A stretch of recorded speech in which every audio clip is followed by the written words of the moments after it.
Good morning, everybody. Uneducated Economist here. So in this video, we're going to talk about what it is that we can do to fix the system. Now, understanding how it is that we have separated ourselves in such a dramatic fashion between the rich and the poor is going to be the key to understanding what it is that you need to do going into the future and what it is that we can do as a nation together to try and fix the problems that we are now experiencing. So understanding that the problems come from something that is an underlying economic force is very difficult for a lot of people to internalize.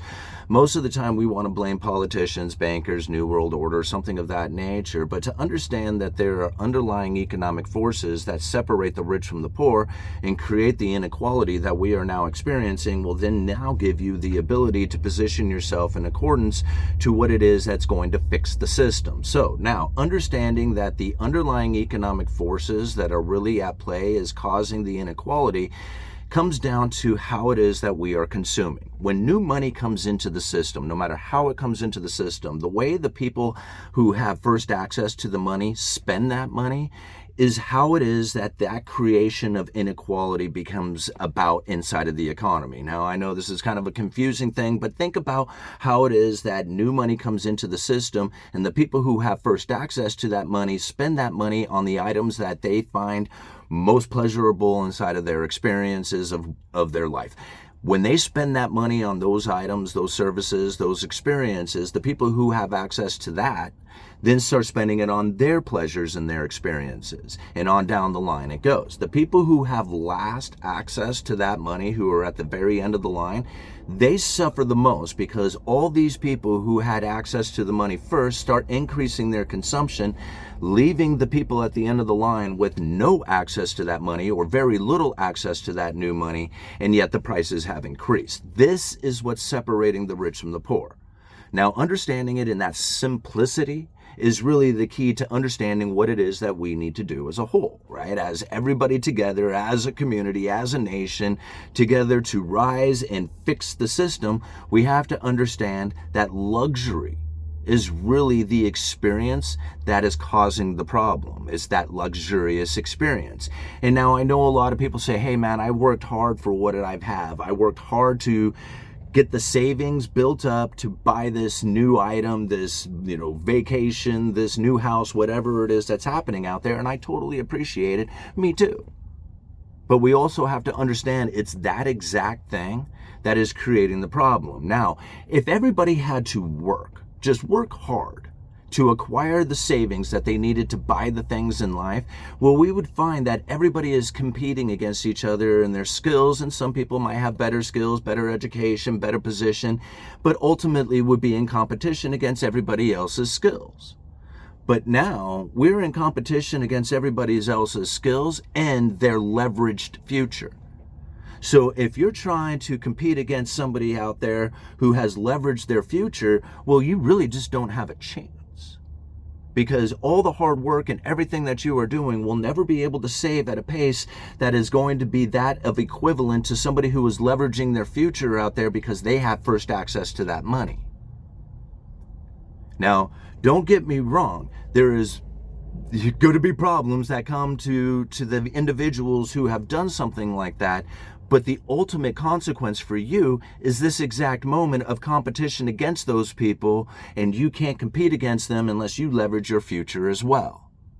And this is to truly understand the problem that we face, is to understand that if you have first access to that money, how you spend that new money will then create the economic environment that you experience. The people who have first access to it will then dictate where the consumption goes. If you are sitting in the sidelines waiting, right, then you are not participating in the economy, and your saving is eroding to that of the inflation coming from the new money. This is, again, separating the people out there as those who are working hard, saving, trying to build up some wealth to acquire the things that they want in their life, are finding it ever increasingly harder as the inflation is eroding their savings away, while at the same time, people who are borrowing the money are causing the asset prices to move up. Everybody competing with their leveraged future against everybody else's leveraged future, pushing that asset prices ever higher, making it more difficult for the people who are trying to work hard and save. Understand that. This isn't something that you can fix. Because understanding that if you are going to fix this problem, you have to understand that people would have to purposefully, mindfully go out and not buy into the luxurious experience. See, this is where the real problem ends up lying, is that people want a new truck. They want a new house. They want a vacation. They want to enjoy themselves, and they want to be able to do it today. And if the only way that they are able to do it is to leverage their future, then that's what they are going to do. And if you want to try and save and not go into debt, then you are going to find yourself competing against people who are.